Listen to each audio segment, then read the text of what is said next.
changed my mind, right? Yeah, Yes. good question, J Money. So yeah, even though the basic boomerang can be upgraded into the blue boomerang, you have to get one of the two, and you have to get the better of the two. So you got to get the red candle. You don't have to get the blue candle. You've got to get the blue boomerang. You don't have to get anything that can be replaced, and the yellow one can be replaced with the blue. So you got to get the blue.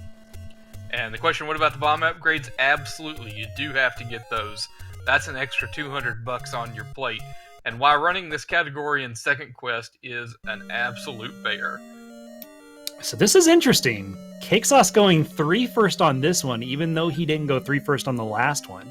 I think the route is a little more lenient on resources here, which is the reason you go 3 first here. You don't have to have bombs coming out of 4 because you go to 2 after that.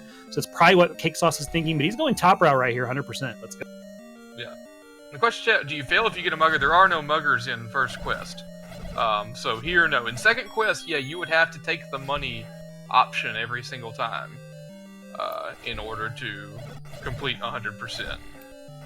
No muggers except for level 3, which has drained our lives trying to get out of there in speedrun. Or level 2 for that matter, in 100%. That's right, that's right. That magic boomerang room is no joke on 3 hearts with the wood sword. Yeah, we'll talk about it as soon as they get there, guys. But when you see that room, it's just, you think about level 2 and you're like, okay, it's a little bit easy. But that's the one room that's kind of like, hold on a second, which tips you off when you're playing the game casually. There's got to be something good there, right? Yeah, in a dungeon full of, Moldorm ropes and the occasional red gorilla, to have this room with fireballs and blue gorillas is kind of like, listen, yeah, things have kicked up a notch. And Enamel just noped out of the room real quick. He's going to go get some bombs. There's bombs in the room above him. This is really heads up on Enamel's part. It's so much easier because they take 5 hits to take out those blue gorillas. He's going to go ahead and get a bomb pack here. Bombs are going to do 4 points of damage, so he only has to hit him with 1 sword swing. So you're going to see him bomb and then sword swing, and then bomb and sword swing. That's the best way to take these guys out. The problem is, and a great bomb there. The problem is getting out of here without getting hit. He's going to get the blue boomerang. Can he get out? Great work by Enamel in that room. Yeah, he kind of set himself up for a little bit of sacrifice there, but he got 2 bomb hits in 1 out of it, which was better than having to chase him around a little bit more. So kudos to him, and hopefully he'll get a heart drop from a rope here.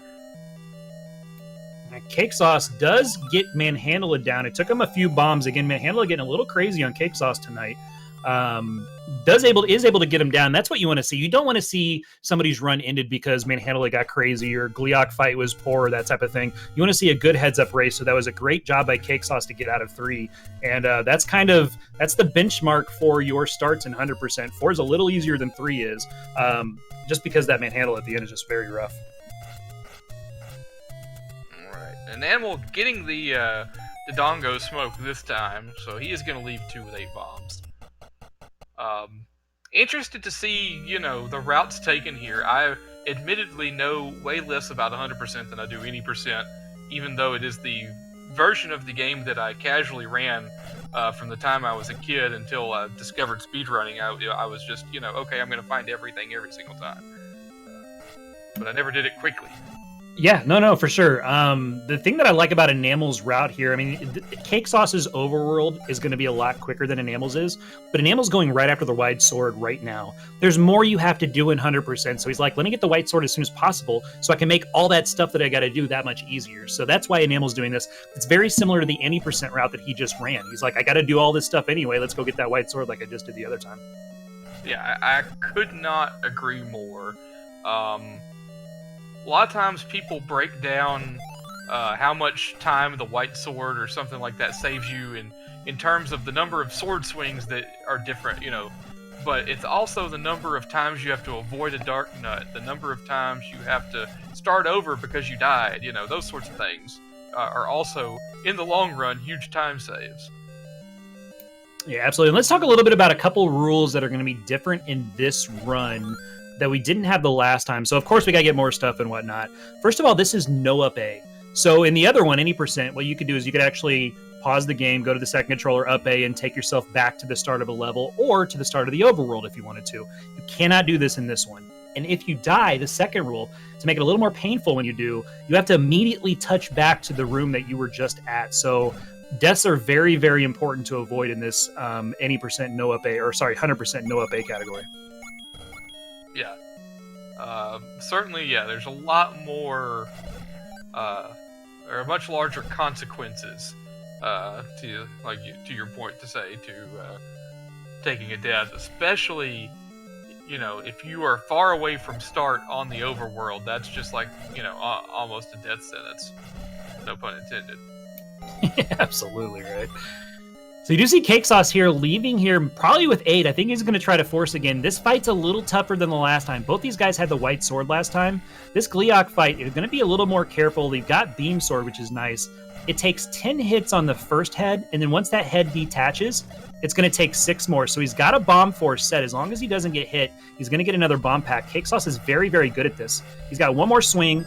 There's his bomb force. He's going to leave here with 8 bombs, which is going to make 2 a whole lot easier. Yeah, and on that same note, Enamel took a death right outside of the White Sword Cave. Blue Lionel doing what he's done to so many. Yeah, when you run the route that Enamel's running right now, that's a reset point that happens very frequently. That Blue Lionel is tougher than you're supposed to see at the point in the game that he is when you're playing casually. It's the toughest enemy you've seen by far. He shoots a sword that does 2 hearts of damage.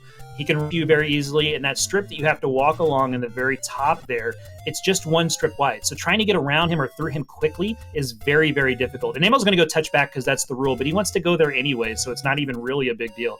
It's just a matter of time right now, and time is something that Enamel in this race really didn't have too much of.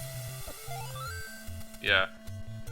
It's like you said, it's, when you're doing resets, it's not such a big deal. But, in a race environment, that's just absolutely devastating, because you can't just, start over. But props to him for getting it the second time around, because, going up there with 2 hearts meant one beam from the Lionel was going to be enough to take him out. If he had gone down again, that might have been, the last of any chance Enamel had here. Yeah, and again, we talked about this last race, but I want to emphasize this again. We've seen a lot of great things out of Enamel. The combat's there, the movement's there. It's just kind of putting it all together, and you can see that in his play. His level 2, he had a great bomb there with the 2 gorillas in there to clear out the blue boomerang. He got that out with half a heart. He maintained that half a heart, and then it grew his defense and finished level 2 in that situation, that dire situation. So you've seen a lot of good things out of Enamel. It's just unfortunate that death right there might have set him back this race here. Yeah. Yeah, because seriously, the difference between, I'd say, at least in, any percent, with Up+A, without Up+A, doesn't matter. The difference between about a 45-minute runner and a 37-minute runner, say, is really just repetition. The one who does it in 37's done it more times. Completely agree with that. Sorry, go ahead. Enamel, at the times that he's putting up, I have a good comparison for him because I know I'm very familiar with someone who is moderately okay at this game, myself. There's not a whole lot of difference between my level play and Enamel's level play, other than that I've probably done it a lot more than he has. That's about it. But I think that's everybody. You compare any 2 people on the Zelda track, and it's just repetition. The further up you look at the leaderboard on speedrun.com, it's the people that have played this game more. So it's such a hard game. This is a very difficult speedrun to do no matter what category you pick. It takes seeing all the different permutations of things that are going to happen to you to be able to know how to respond to a situation when you walk in that room again. Yeah, and that is one of the huge differences between the top-level runners and the not top-level runners, is that when the top-level runners walk into a room, they know what they intend to do. That's just cut and dry. A lot of us don't know exactly what we plan on doing when we walk into a room, other than hopefully not die. Yeah, CakeSauc3 making quick work of that too, and you can kind of see now going to after doing 3 and 4. While 3 and 4 are a little bit harder, CakeSauc3 was able to completely wipe out that 2. He had bombs going into it. You've got more hearts for that blue boomerang room. It makes that so much safer, and it's a quicker run. But the cost of that liquid is doing 3 and 4 first, which is so difficult sometimes. CakeSauc3 making it look easy. Yeah, Though, you have to really be confident in your ability to get through those parts, especially in a race situation. Again, we're doing PB attempts, no big deal. Okay, I reset. It's just a matter of being persistent and battling through it. In the race situation, you have to be certain, beyond a reasonable doubt, that you're going to be able to make it out of there faster, than you could possibly have if taken a safer route and not dying. Repetition. I remember when I first started kind of turning the corner in the game, and I've been pretty fortunate. I've been, having a little bit of success recently. It's when I kind of flip the switch of, okay, don't die in a room, to, okay, let's clear this as fast as possible. When you start flipping that switch with this game, that's when your time really starts dropping like a rock. And it's kind of a mental thing of, I feel like I'm never going to die anymore in this game. You're still going to. But when you walk in a room, I feel like I'm not going to. It's, okay, how fast can I do as much damage as possible? And that's how you have to approach it to get a really good time.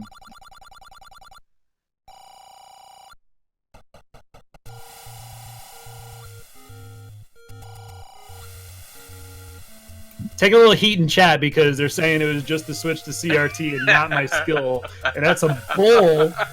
You're lucky I'm on SpeedGaming, not talking to you face-to-face, Bronzo. What's up? Oh, since when has being in the voice chat of SpeedGaming stopped you from saying something you shouldn't? That's true. That's so true, man. While we were bantering about, CakeSauc3 went and picked up the letter, which is an item that he has no use for whatsoever. However, it's going to be in his pocket because it is part of the rules of 100%. Yeah, and what's tough about this category, right, is if you think about it, you have to finish all the hearts. So normally, when you're doing any percent or any percent No Up+A and you want to route into safety, the first thing you do is, okay, I'll go get a potion. Well, you can't just go pick up a potion because you have to have the heart out of every cave. So if you want to go get a potion, now you have to have the letter, which we get anyway, but then you have to have $68 or $40 if you want to get the blue potion. So now you're routing in even more money, which takes even more time. And a great manhandle of fight on Enamel's side there, a double bomb. You walked in there with one heart. It was a great cleanup after that first bomb knocked 3 arms off to finish the 4th one off without getting hit. So great job by Enamel in 3. CakeSauc3 going to a room we don't normally see in level 5. I bet you'd like to have more bombs. Unfortunately, he didn't walk in there with 0, which is always the dream, but he's coming out of there with 12 bombs and somewhat of a count. You'd rather have 8 bombs and $100 than 0 bombs and 99. I'll say that. A couple great bombs already from CakeSauc3. 3 great bombs. Those were all 12-pointers right there. There was an 8-pointer. When I'm calling out pointers, yeah, this guy's gonna. Oh, he's gonna do it. He's gonna do it. We were so close to leaving there with 10 bombs. God, that was fantastic room by CakeSauc3. He had 1 troll darknet there, but when you leave with 8, you're doing something right here in Hyundai. But what I was talking about with the 12-pointers and 8-pointers and that type of thing, each bomb does 4 points of damage. So if you're saying it's a 12-pointer, you're hitting 3 of the dark nets. So you want to do 12 and 16s. You want to hit 3 and 4 dark nets with every bomb. It makes you more efficient and allows you to force easier and leave with as many bombs as possible. CakeSauc3 had 3 12-pointers and an 8-pointer in there, and then he had 1 that just kind of went nuts on him.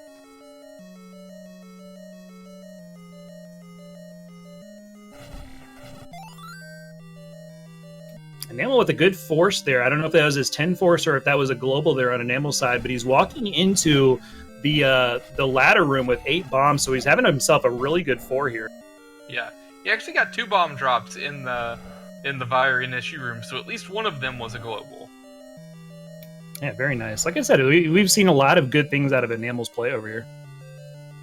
Yeah, and level 100% is so much of a marathon.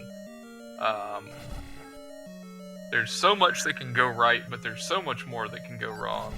It's such a, I don't want to say strange, it's just such an odd feeling to the category because it's such an uphill battle for so much of the run, and then you get the red ring and the game's over.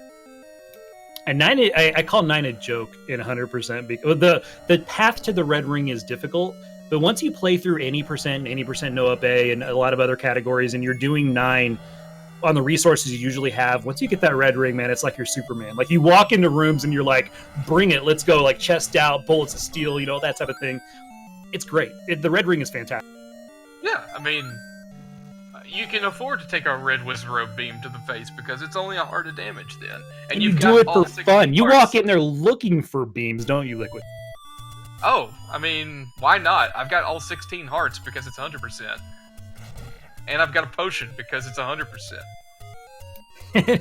It's funny because you take damage, right? You'll take like a heart and a half of damage, which is normally 6 hearts in a regular room, and then you'll get a heart for clearing out the room, and you're like, yeah, what's up now? Yeah, I just got better than a fairy. Yeah. All right, Enamel's chance here. Now, he only has to do 8 hits here with this Gleeok because he's got the white sword, and the white sword is doing 2 points for him. Doesn't have the blue ring yet, so he still has to be a little more cautious than CakeSauc3 did. Is at half a heart right now. He only needs 3 more hits. Great dodge right there. Let's see if he can finish this off. Hey! Oh, that was an input failure. Yeah, he meant to swing. If he'd have swung right, I think he had that, and he swung down, unfortunately. Commentator's curse. Enamel, call me out later, dude. That's my fault. I'm pretty sure, yeah, his intent was to swing right and run away. And the down came before the right registered, I guess. Yeah, it happens. Like when you go to pull away too quickly, and you're like his inclination was to swing, like you said, and then walk south. And unfortunately, when he hit that A button, he hit down a little too quick, and so it swung down instead of walking down after that stab. Yeah, and that's why I was kind of asking earlier. Like, I think these are the kind of moves that look all too familiar to me, so it may just be my poor skill, but it really feels like I'm watching someone playing on an emulator. I've had that exact same death still, like last week, so it's not just you guys at all. It's just the way those split-second things going in the wrong direction, just for some reason makes me feel like I'm seeing an emulator run. Not that there's anything wrong with that. Emulator hater? Hey. I'm just playing. Nestopia till I die. Meanwhile, CakeSauc3 is just destroying this game right now. He's in level 1. He's going to go to 6 next, I believe. I don't even know where he's at on his route right now, but after he grabs his heart, he's going to have enough for the power bracelet. So, yeah, I think he's heading to 6. I think this is still, shades of world record route, and he's on a pretty good pace himself. So CakeSauc3 is destroying 100%.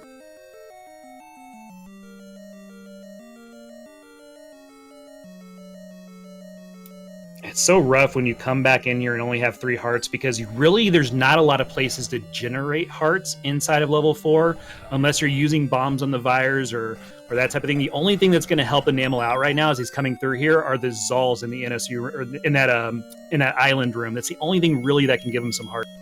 Yeah, that's one of the really difficult things about level 4 and its placement in routes is if you don't have the white sword when you go into level 4, you have to make every drop that you get in there.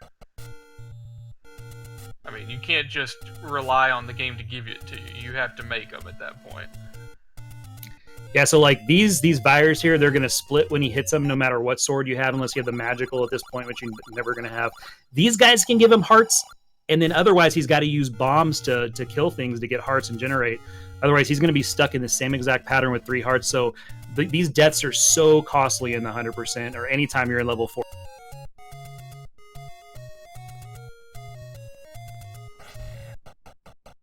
A little swag from CakeSauc3. Entering sideways into the arrow shop.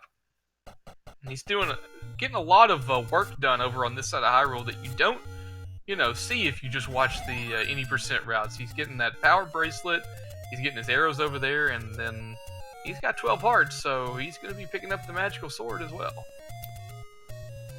Yep, so power bracelet again is something that in some routes is not even used. In a lot of routes, though, in the 100% it actually is because it transports you after level 6 over to where level 8 is. So you'll see CakeSauc3 probably utilize that if he's on the route that we think he is. But most of the time that power bracelet is just something you have to pick up because it's 100%, even though you don't have to get the magic shield. I was wondering when that was going to come up again. One more hit. Come on, get it. Oh, Gleeok being rude. There we go. Woo, almost a double KO, but great work by Enamel to clean him up. That's not easy, guys. What he just did there after a death is very, very difficult to do. So good work by Enamel to clean up level. Yeah, you know, it's tough combat-wise, but also psychologically, having to go back all the way through a dungeon for the third time. It's not fun. But you know, it takes a certain resolve to go back in there and take care of it. And so, like you said, props to Enamel there for doing that. Now, CakeSauc is in 6. 6 is a little more difficult in 100% because normally, once you get through this first room, which is very difficult in itself, you just go, you hang a right, and then you hang a Louie, and you're going to come back around, and you're going to kind of do a U-turn and not have to worry about the rest of 6. Here we have to go get the wand, and so you're going to see a couple rooms here that is going to make the run just a little more difficult. Getting through this one, and we'll tell you in a second, a room that you have not seen in the last run. Yeah, I hate everything about level 6 and 100%. All right, so this is really this, after that. honestly, Liquid. I'm sorry to cut you off there. This room right here, to me, is the most difficult because you've got a blue Wizrobe that's going to tag you every time you go north through that door, almost no matter what you do, which just happened to CakeSauc. Then you have to like collect yourself and come through here and fight 5 more Wizrobes, and you still have the second magic breakfast to do. Oh. CakeSauc is doing exactly what everybody does in this room, and that's die. It happens all the time in runs. Unfortunately, that room is just so tough to do. CakeSauc has got to go back through here. Yeah, usually in level 6, you make it through that, the room that's been dubbed Magical Breakfast, and after that you're kind of like, okay, for most of the rest of the dungeon, I'm just fighting Vires who are going to drop bombs like candy for me, and everything's going to be hunky-dory. But then, here in 100%, like I said, you got to actually navigate that dark room as opposed to just walk down from it. You got to navigate through there twice. Which CakeSauc showed us is hard enough to do one time. Now, the good thing about level 6 is that it locks itself. Oh, is this fairy going to kill him? Okay, good. Fairies sometimes get you killed, guys. You chase fairies and you take a Wizrobe beam to the face. It happens all. But yeah, CakeSauc, I thought he was going to have to do this with 3. Now he's on 6 hearts, so it's actually going to be a little bit better for him going in here. And the nice thing about 6 is it locks itself. There's bubbles in the rooms that matter. So that very first breakfast room we call it, that very first room, he didn't have to refight because there's a bubble in there and the game says, okay, there's still an enemy, I don't have to reset myself. And you're seeing this room is very, very difficult on CakeSauc's side. Yeah. Whew. He was very close to getting it done there, and yet again, just couldn't make it happen. That wand, the quest for the wand, proving to be a bit difficult. To me, 6 is a little more difficult. I've got a couple room strats in here that I like to use, but 6 sometimes can be more difficult than even level 8 in this run. I don't like 6 at all. Like, when I'm in here running this route, I'm saying get me out of here as fast as possible. 8's whatever. It's like a challenge, and I love a challenge. 6 is just annoying. I hate this part. Here's that fairy. He's gonna get him killed. He was very close to only netting 1 heart from that. That blue Wizrobe had it out for him. Ooh. And unfortunately, he just lost all that, and he has to go back through that room again. Question to who is winning. CakeSauc took the first round of any percent, so he is up 1-0 in this best of 3 matchup. They're now doing 100%, and if CakeSauc can find a way through level 6, then we can say he's in the lead. Man, with the magical sword, it almost might make a little bit of sense for him to go and get that key on the right and kill a couple of those orange Wizrobes, because the orange Wizrobes don't move. They hit harder than anything else except for Ganon. They hit you for 4, but they don't move, so they're a little more stable, and you can get some hearts back from those guys. Now he's cleaning up, and if he would have had this room the last couple times, then he would have had no problem with the rest of this 6. So CakeSauc is able to get it done 3rd time through, but he does have the wand. That's going to lock in for him. Now if he takes another death, all he has to do is just touch up and keep going. He's good to go. Yep. Fortunately, he can just walk straight down from here now. He's going to have to go through that, traverse the entire longitude or latitude, I guess, whichever one, of this dark room. And of course, they're all just waiting in the middle for him. Yeah, that room's kind of fun though because one, you have the magic sword, so the oranges that get in your way, you could just smack and try to get bombs out of it. But the blues have such a pattern that they kind of split for you, and it's kind of like when do you go? And it's kind of like that Indiana Jones. You're like on the edge of your seat. When are you going to actually make the move? So I like that room. I think it's fun coming back through it. This room though is garbage. The spawns in here after you get the wand are terrible. It's just a rough room. But CakeSauc having no problem with it whatsoever. Yeah, he made sure to have plenty of arrow ammunition going in there. Hopefully that does not cause him rupee issues going forward. I think he's okay. I mean, he's going to pick up a hundo in the southeast, and that's going to pay for his bombs in 7. I think there's nothing else for him to... Oh, he's going to have to get to the meat, isn't he? Yeah, but I assume he has another 100 secret that he can get. Yeah, he should be okay. Now he gets the fairy. He is probably swearing under his breath right now. Meanwhile, enamel into 5. God, that was like the worst slap in the face fairy I've seen in...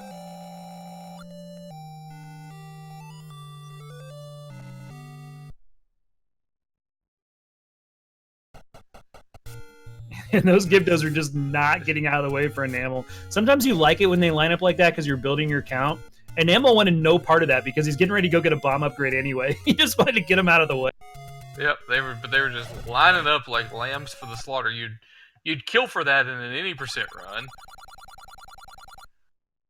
Absolutely. So now you see CakeSauc using the power bracelet, which a lot of people don't use, but this is the world record route. This is actually the fastest overworld route that you can have. So we're probably going to see a little bit of a HUD clip here, and this is something I don't dare do, Liquid. Have you ventured into the HUD clip? Not intentionally. Oh, so unintentional. I want to hear that story. I have somewhat of a Charles Barkley hitch in my swing when I'm walking north sometimes, and I will, for some reason, when I get to the top of the screen, just kind of jerk a little bit right before the transition, and I have walked right into the HUD from that before on more than one occasion. CakeSauc's just going to walk. He's like, nope. He's like, I'm not going to try this in soft lock in a race. He's not. So what you can do is actually, we talked about the HUD clip. You can actually go up into the black space up on top. That's the HUD. And what it does is it mimics the top 5 rows, 4 or 5 rows, and shift it off half a tile to the left or right. So it actually mimics the top of what you can see on the screen. So you can walk up there. It's legit space that you can use. Only the best dare do it, though.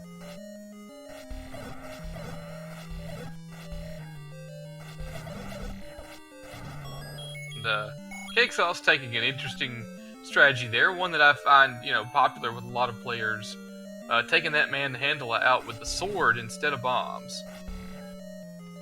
Yeah, it makes a lot of sense. I mean, your bombs are going to do 4 points of damage, and the magical sword does the same thing. The problem usually when you take just an all-sword approach like that is you can get 3 of the arms because they're close to you. It's that back arm that's very tough. So what I like to do is I like to drop a bomb, and then if I miss or if there's an arm or 2 left, then I'll take those arms out with the sword. But CakeSauc's showing why it's done the way he just did it, because he's able to take them out and have full life coming out of there.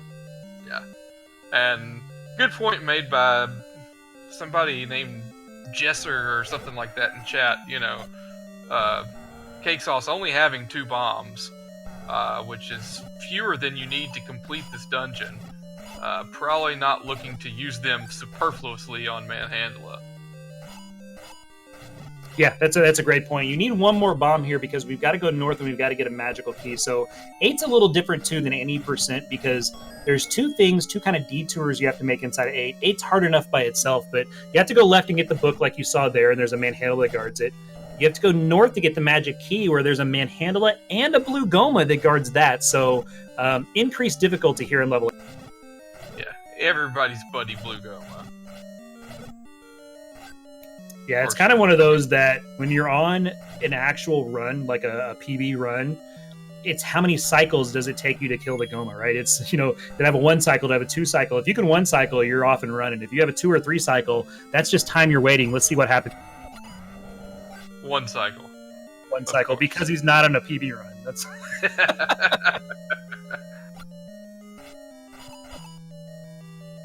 Yeah, when he comes down like that, sometimes if you just eat a fireball and hold your position like you saw CakeSauc do, that's the best strat you can use because you're going to be able to get all 3 arrows off before he closes that eye. The problem is when he starts shifting left or right, unless you're very precise, as soon as he closes the eye, you can't do damage anymore, so you're just sitting there waiting. While he's throwing fireballs at you, the turrets are throwing fireballs at you, and you're watching your live split clock tick up, and you're like, man, there goes my PB.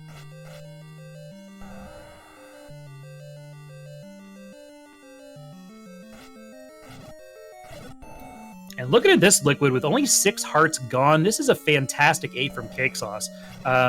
It's not, blazing speed by any means, but for a race, this is fantastic. Yeah, he's going to have to do a little bit of a bomb detour in this room, but that's alright.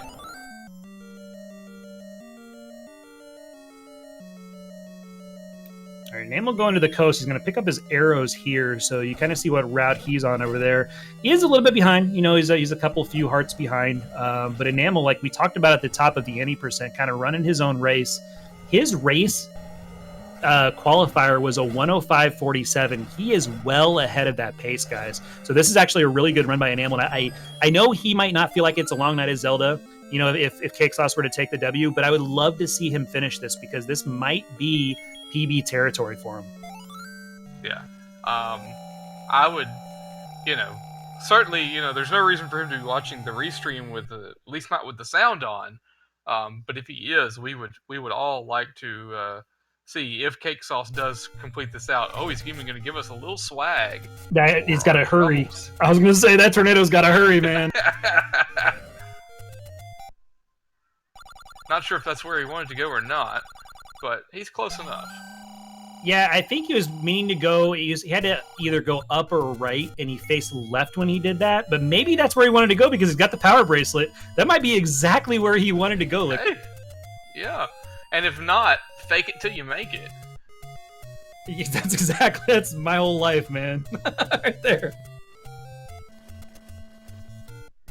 Yeah, Tetra saying that was intentional. He's using her 2 first route. That was fantastic planning and a great job there. So he's picking up a potion out of this. He's got the money for it. So a very well thought out route by Enamel there. I love it. It's the first time I've. That's one of my favorite things about these, about doing commentary for these tournaments is it. For lack of a better term, it forces you to watch these races and see things that you're not used to seeing. Like use of the boomerang and 100%, this guy is my new favorite. I love this. He just used it to clear out the path to get through there to get his magic sword because he does not screen scroll much. That was fantastic by Enamel. This guy, CakeSauc, I hope you die 15 times. I want to see him win one. You're just a sucker for swordless is what it is. I do want to see some swordless, I'm not lying. Well, we do have one confirmed swordless matchup that will be coming because the race from earlier between, I believe, it was Garyon and Mr. Dunlow. Yeah, that sounds right. Went 1-1, so they're gonna have match 3 at a later time be swordless. Nice, I love it. That's great. And I tell you what, whoever wins this, I'm gonna get the pleasure of facing these guys. Are both great. I want to.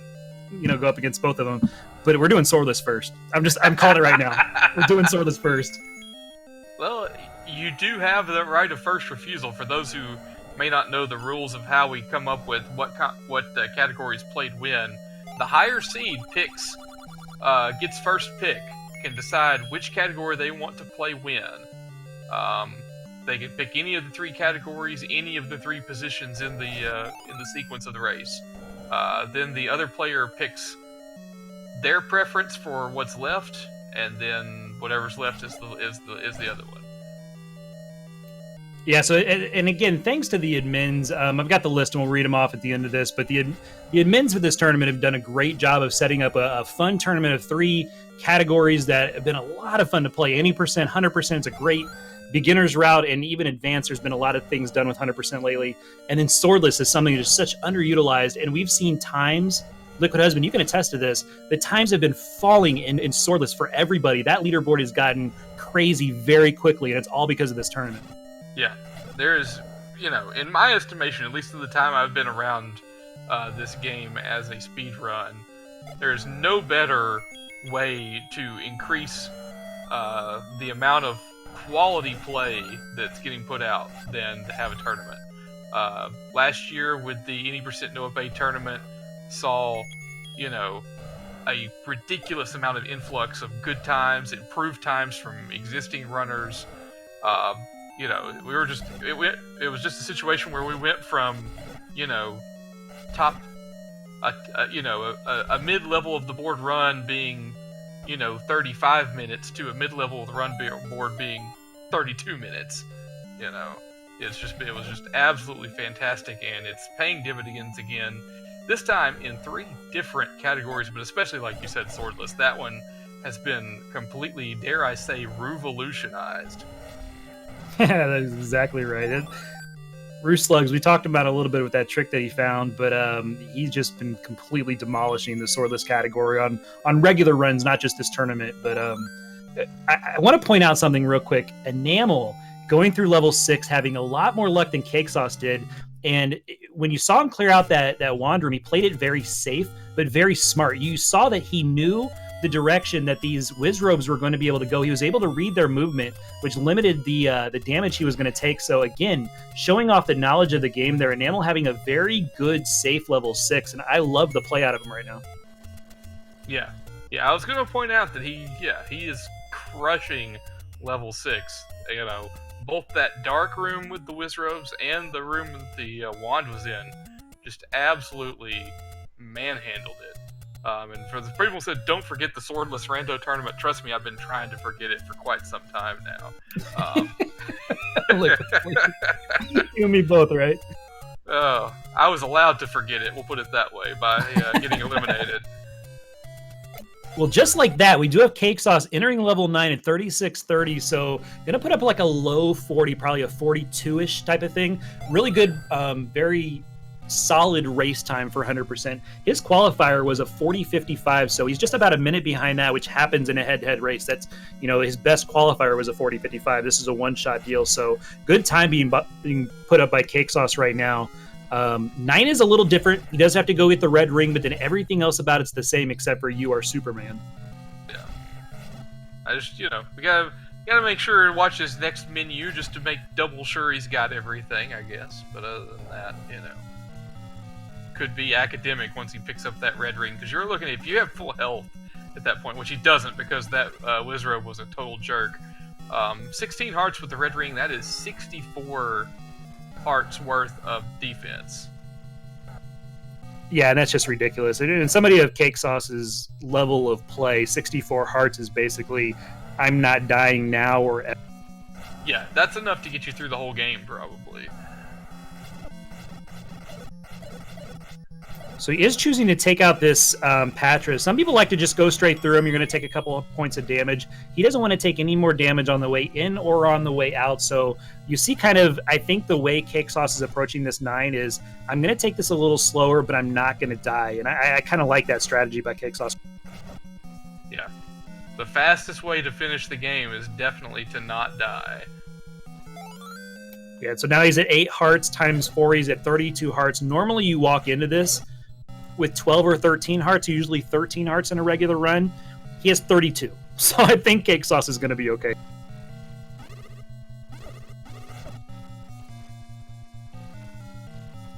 And every picked up heart, like we talked about before, just increases you by 4 because of that red ring.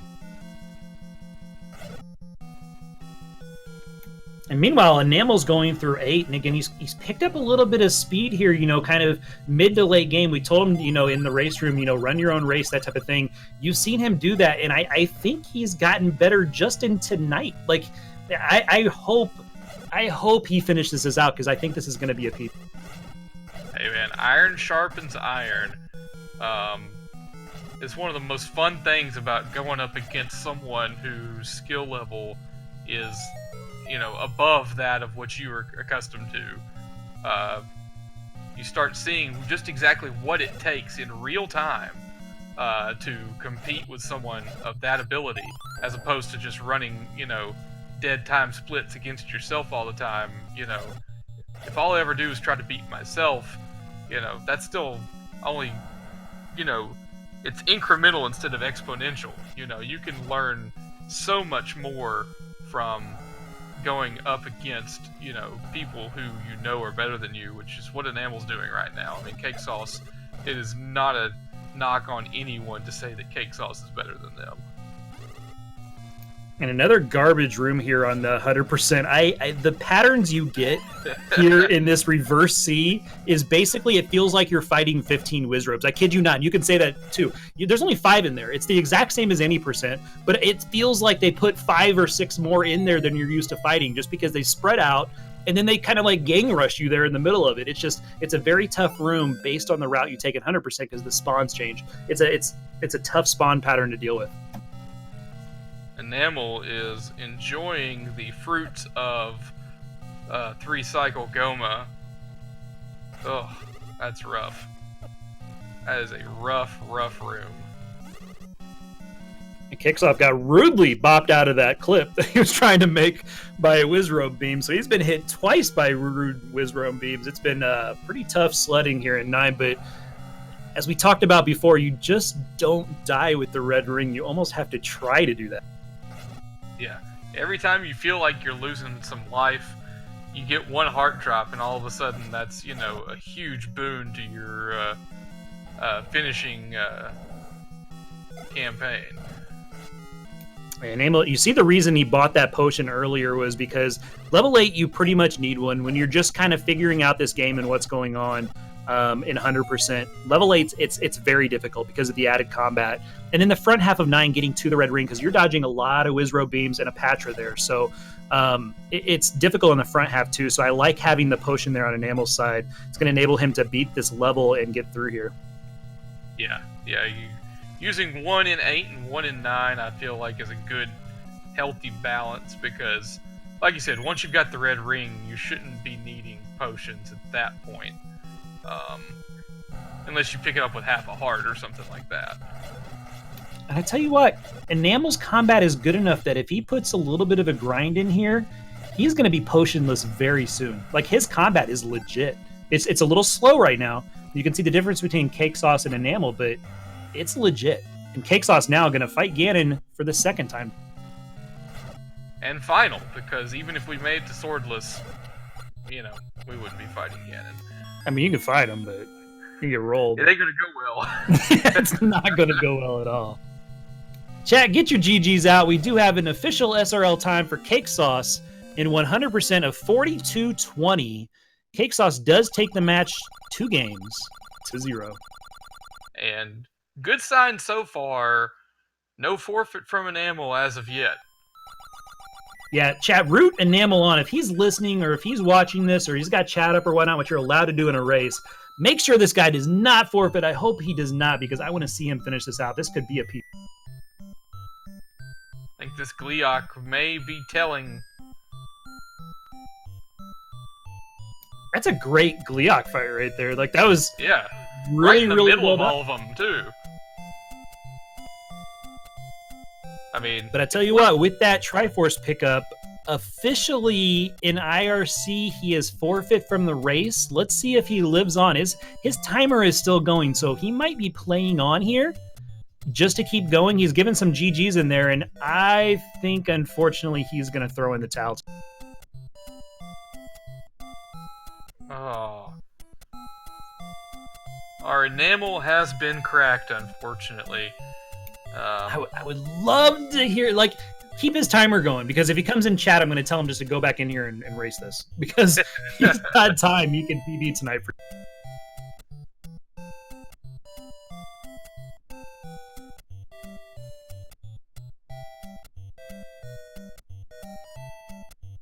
Well, you've got your wish, Redbird. Enamel, if you still got your game going, I mean, are you close to a PB? What's your PB in 100%?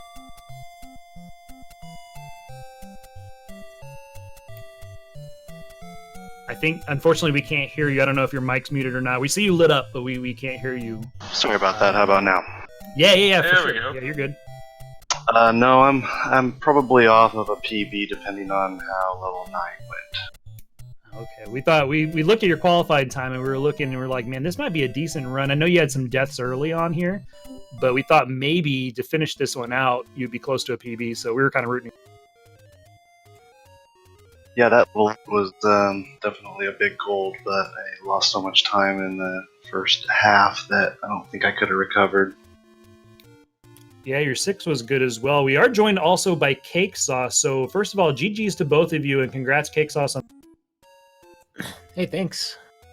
And GG's to you, Enamel. Hope you had a good time. Yeah, that was fun. Definitely a good game, and congratulations. So, Thanks, yo. Yeah, so newsflash, I've just heard that CakeSauc3 has officially put forth a new category, 97%, where you do everything but have to go to that room where the wand is. Oh, yeah? I would love that, because that wand room was... Yeah, let's not talk about... Actually, we should, because it's funny, but... Yeah, I died in the wand room twice, because... I'm good at this game. I mean, feel free to talk about it. The mic's all yours. Go for it, man. Yeah. Red Wizrobes are powerful. They do 4 hearts of damage. In case you haven't noticed, don't get hit by the beam. Don't try what you saw today on TV at home, kids, because it's not good for you. Jokes aside, we saw a lot of good play out of CakeSauc3. What we came to expect, I mean, we knew going into it, you're a very, very good runner on the 80% and 100% routes, for sure. And you put that on display tonight. I mean, we had some scary manhandles from you, and not your fault type of thing. It was just manhandle got crazy, and you're able to clean them up, and then you just kind of put the pedal to the metal. So good couple runs there. Thanks, yo. Manhandle's a fun boss for races, for sure. That's kind of why I go for the 2 first route for the any percent run, is just to give me a little bit of safety there in case I need to sort them down. It makes it a lot easier. And Enamel on your side too. I mean, we kept saying, we repeated it over and over. We know you're kind of a newer runner. I think you are, and I apologize again if you're not. But we saw a lot of good play out of you today. How long have you been running? It's maybe 6 months, but I don't have a lot of time to practice and run, so it's been slow progress. Yeah, I think that's the first thing that Liquid Husband said is it looks like kind of what we started as, 3 or 4 months into it, or 6 months, like you said. We just need reps. Like, your combat's there, your movement's there, and everything like that. It's just now repetition. Everything is, you got a solid foundation, and I think your times are going to drop like a rock when it clicks. Oh, thanks. I appreciate that. I know practicing for this tournament was really big for just finding new strats and figuring out how to count to 10. Dude, counting the 10 is like the hardest thing in the world. I know they teach you that in kindergarten, but like I've been trying to get good at that for like 25 years. I'm still not good at it. Yeah, this is next level counting to 10 right here. So yeah, it is. I do all the math I want to do in this game by doing the parabola that I fight Gliok in. The rest of the numbers can take care of themselves. But CakeSauc3 now moving on in this single elimination of sorts tournament. Your next opponent is an interesting one. I was wondering if you had any thoughts about that particular individual. Well, I like to hang out in his stream because he's got chill music. That's the only reason people watch me. It's just the music, man. Like, that's not even as... Also, you're funny. And you're really good at randomizer stuff. And apparently, lately, you've gotten really good at everything else in this game. So, yeah, I've got to try to step it up if I want to have a chance to beat you, Redbird. It's a race. We both know it. I mean, our skills are very, very comparable for sure. We're gonna have a fun time no matter what happens. But we're doing swordless. I'm gonna probably do some shopping around to get a better CRT TV so that I can switch back to console for this one, because I don't think emulator is gonna.